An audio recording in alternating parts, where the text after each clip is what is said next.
Hey, what's up guys, it's DarkraiTV here, and I attempted a Pokemon Emerald Nuzlocke. As you probably already know from the title of the video, I'm going to be playing through this Nuzlocke using electric type Pokemon only. Electric typing is one of the least abundant typings in Pokemon Emerald, as there are technically only 6 different electric type encounters available. Not only this, but also, only 1 encounter is available until after the 5th gym, and as these gyms are some of the hardest for this typing, this Nuzlocke will truly be a tough challenge.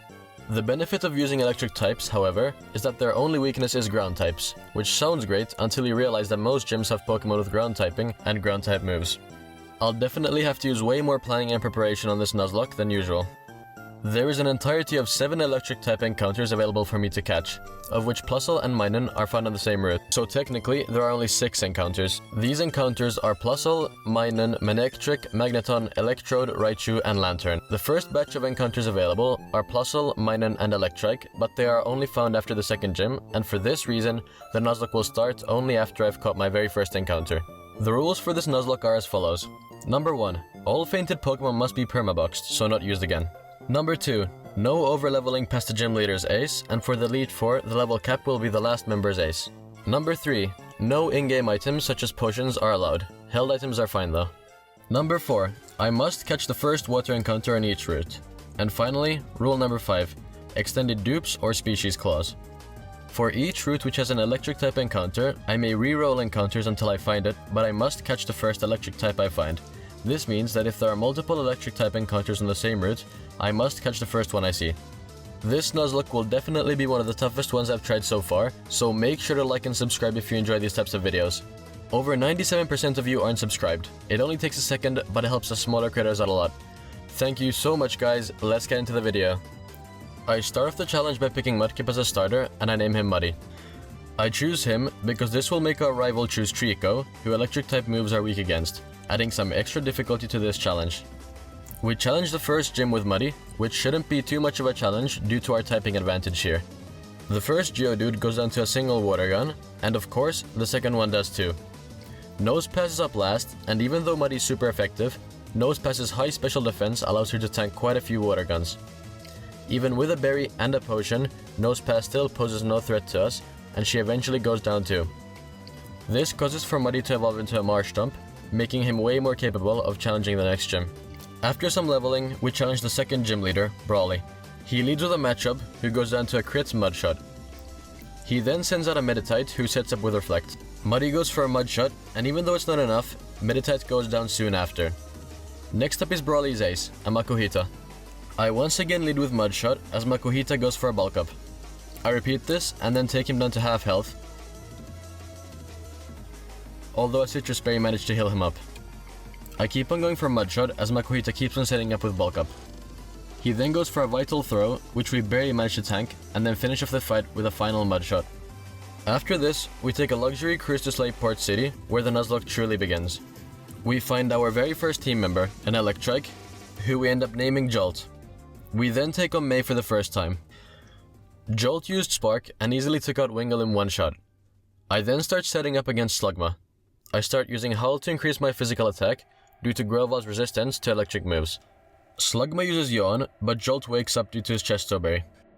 I then go for Quick Attack, which easily takes out Slugma as it's a crit. Now for Grovyle. Jolt's boosted attack allows for him to nearly one-shot Grovyle, and easily takes him out with the next shot. Wally then tries to prove to us how strong he has become, but his team says otherwise. His Ralts goes down to a single Spark. I then gamble to the point of me being able to afford the Thunderbolt team in Mauville City, and I take on the third gym leader. This seems nearly impossible, as I'm supposed to take on a team of 4 electric types, which includes a Manectric, using only an Electrike. Let's see what I can do. I realize that the only way I'd have a chance of winning here is by using Double Team and hoping for the best. Let's see where this takes me. I start off by using Thunder Wave to paralyze Voltorb, and then start setting up with Double Team. Once I feel ready, I start setting up with Howl. I do this 4 times, and then start taking out Voltorb using Quick Attack. One is not enough, but the next one finishes him off. Electrike is up next. He manages to barely tank a Quick Attack, and heals up right after. I then get paralyzed, while Quick Attacking Electrike due to his static ability. I manage to take Electrike out next, but this paralyze leaves me in a bad shape to keep on battling. Magneton uses Shockwave to nearly take me out, but after I get paralyzed, I go down to another Shockwave, and I wipe. Here comes attempt 2.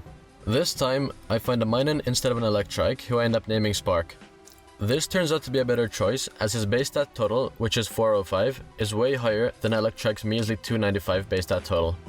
May once again poses no threat here. Wingull is an easy one hit with Spark, and Slugma too. As Spark is weak against Grovyle, this battle takes a bit longer, but his attacks aren't able to inflict much damage, so after spamming Spark for a couple turns, Grovyle finally goes down. And after grinding for yet another Thunderbolt TM, we challenge Watson for the second time. This time, with Spark's higher base stat total, I go for this battle without double team. Voltorb goes down to a crit Thunderbolt, which saves us some HP. I also use Thunderbolt against Electrike, which ends up paralyzing him, but he still manages to use Hull. Electrike gets paralyzed right after though, and goes down to another Thunderbolt. Magneton's up next, and as I know he'll use Thunder Wave, I bring along a Cherry Berry, and due to this, I hit another Thunderbolt right after. Magneton, however, goes for another Thunder Wave, and hits a Shockwave right after. He goes down to another Thunderbolt. Watson sends out Manectric, who goes for a quick attack, while Spark goes for Thunderbolt. My next Thunderbolt does a huge chunk of damage, but his Citrus Berry heals him up right after. I then have to hope for a crit here, but don't even get to hit as I get paralyzed, and I yet again wipe to Watson. I'm not giving up yet though.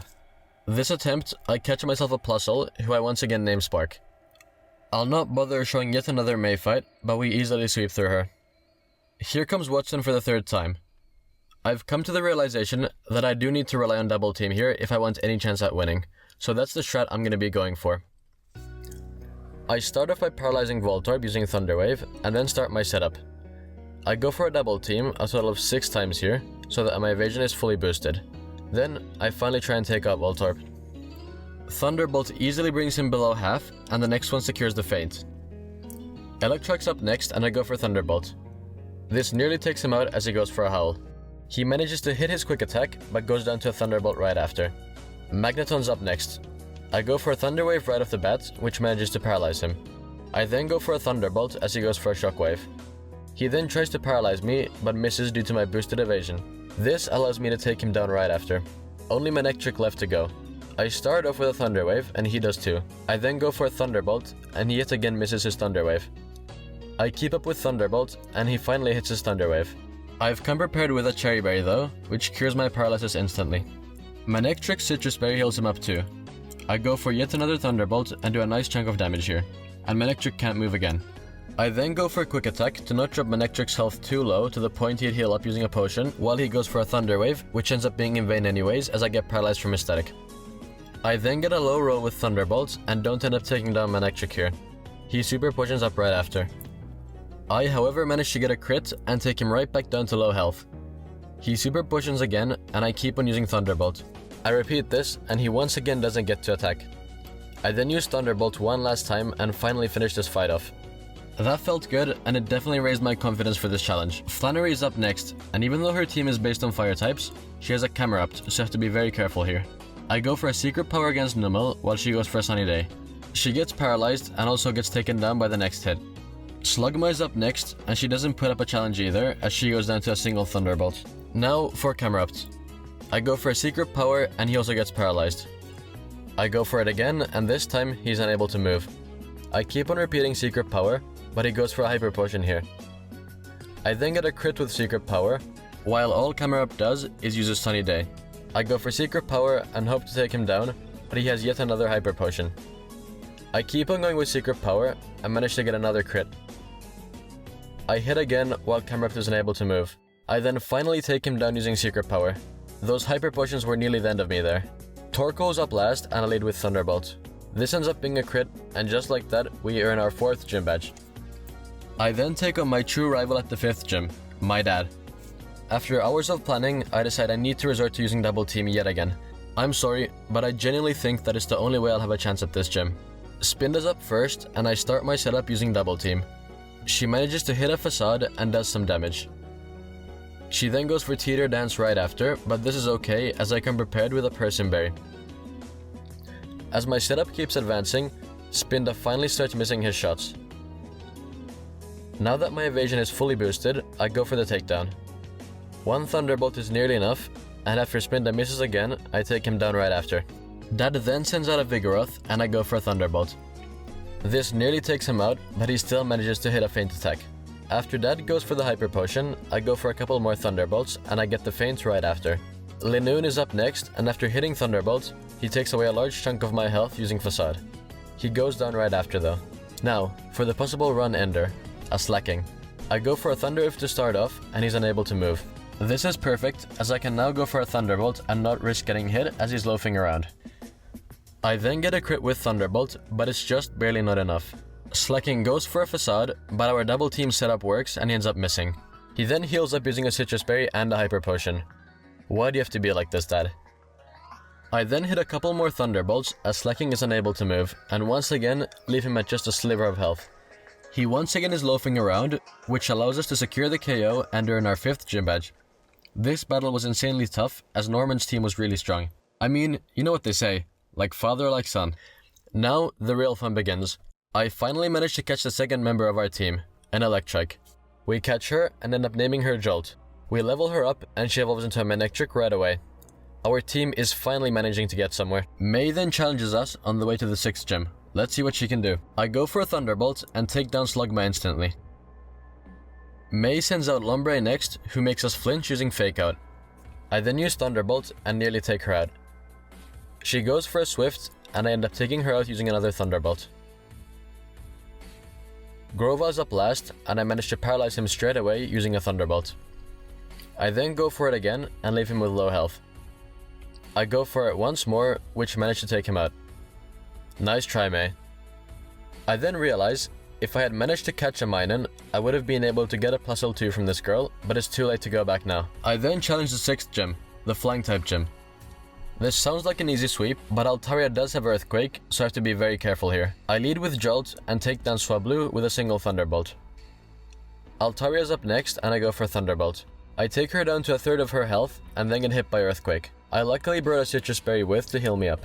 Altaria then goes for a Dragon Dance, which makes her fast enough to go first, and she goes for an Earthquake. My Citrus Berry managed to save me here, as she leaves me with just 8 HP. I managed to take her out right after though. I switch to Spark next to keep Jolt alive, and barely take damage from Steel Wing. I then go for Thunderbolt, and she goes down with a crit. Tropius is up next. I go for a Thunderbolt, while she goes for an Aerial Ace. I then go for a Secret Power to lower her health just enough to not heal up, and after she uses Sunny Day, she goes down to a Thunderbolt. Oh, the irony. Pelipper is up last. After she goes for Protect, as I am 4 times effective with Thunderbolt, I easily score a KO and earn the 6th gym badge. 2 to go. I then head to the Safari Zone on the way to Lilycove City and catch the 3rd member of my team, a Pikachu. I name him Flash. I then take the cable car up to Mount Pyre and take on Maxi. He leads with a Mightyena and I go for a Pikachu to tank the Intimidate. I then go for a Thunder Wave. After getting slowed down by Scary Face, I go for a Thunderbolt.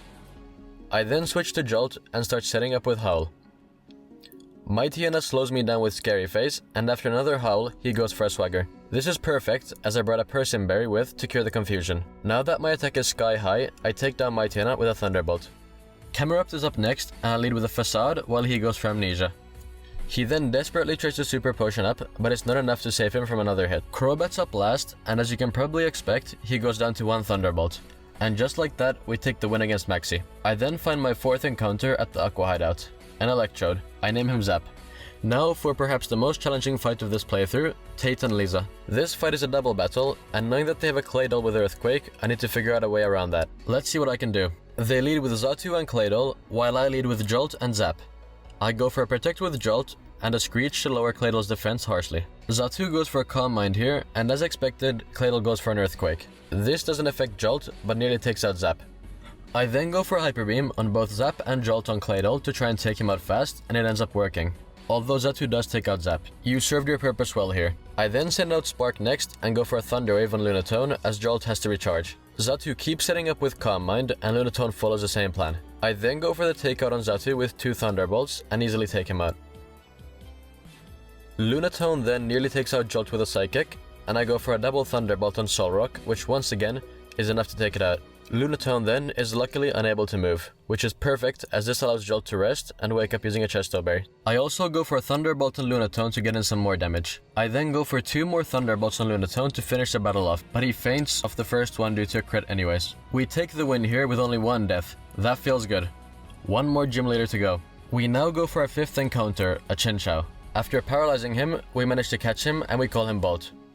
We train him and he evolves into a Lantern right after. His dual typing will surely come in handy during the Elite Four. In New Mauville, I catch my 6th and final encounter of this playthrough, a Magnemite. I name him Shock. After some grinding, he evolves into a Magneton and is set in place as our final team member. I also find a Thunderstone in New Mauville, which is perfect as this allows me to evolve Flash into a Raichu, making him a very viable team member. Next up is the battle against Archie. He sends out a Mightyena, who ends up going down to 1 Thunderbolt. Crobat's up next and he goes down to 1 hit too. Sharpedo's up last and even he can't handle a Thunderbolt. GG Archie.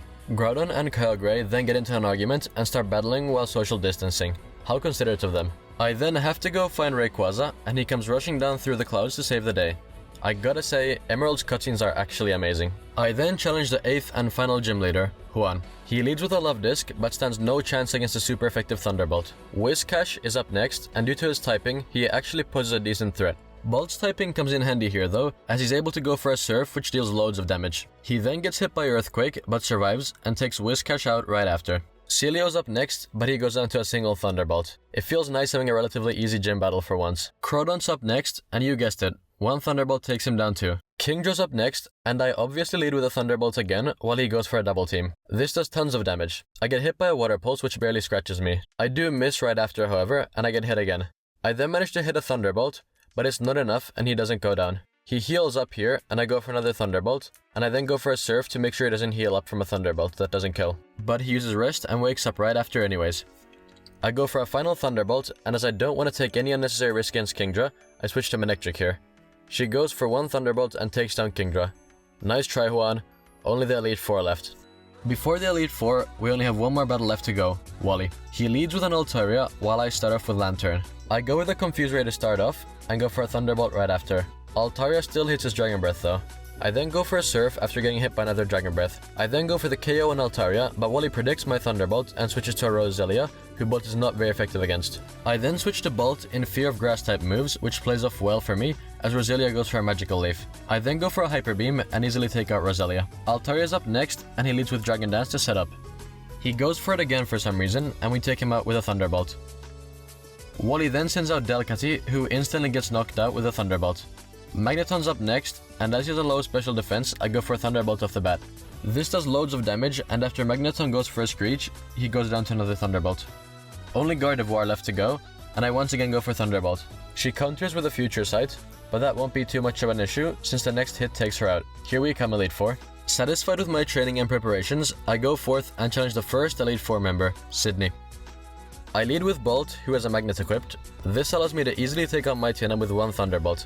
Cacturn is up next, and even though he has Grass typing, I'm not particularly worried as I have Ice Beam, so I go for it. I take him out in 1 hit. Shiftry is actually a bit tankier and manages to survive 1 Ice Beam. He goes for Swagger and then fully restores, but that doesn't do much for him as he goes down to another Ice Beam. Crodon's next, and his typing lets him down here as he goes down to a single Thunderbolt. Absol's up next, and I once again go for Thunderbolt. He goes for a setup using Swords Dance, but I still sweep through him with another Thunderbolt. And just like that, we hit onto the second Elite Four member. Phoebe's up next, and I lead with Bolt. Dusclops goes for Protect a couple times here for some reason, but we eventually hit a Thunderbolt. Dusclops then goes for a Confuse Ray, but I take him out with another Thunderbolt. Another Dusclops is up right after. I once again try for the Thunderbolt, but I get hit by Confusion here, and Earthquake right after. I go for another Thunderbolt here, and this time I hit. Dusclop hits another Earthquake though, so I have to switch out here, and I go for Jolt.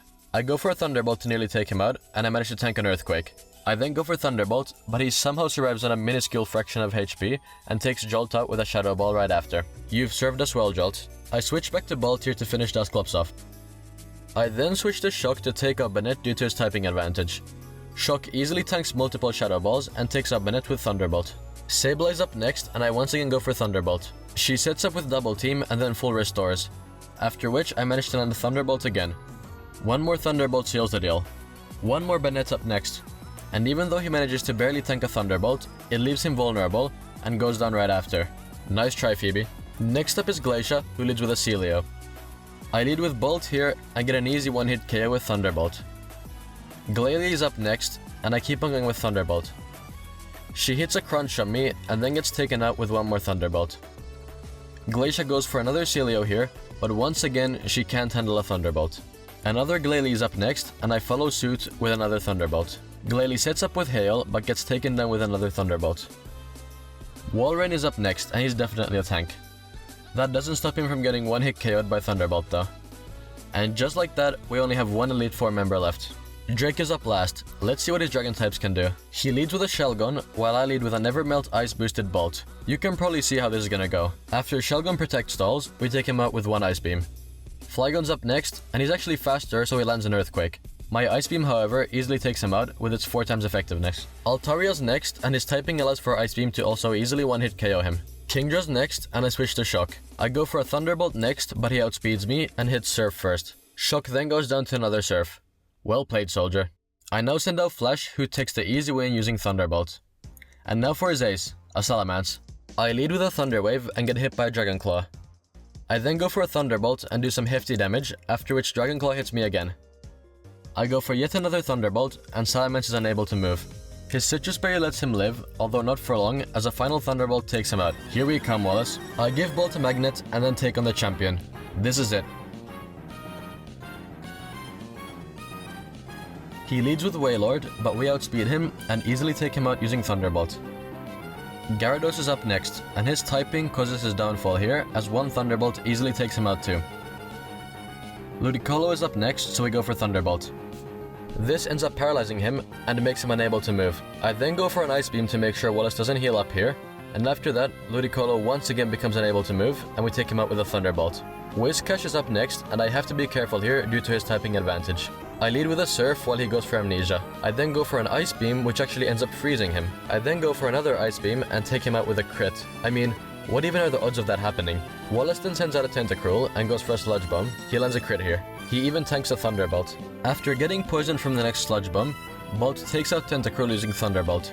Here comes his ace, a Milotic.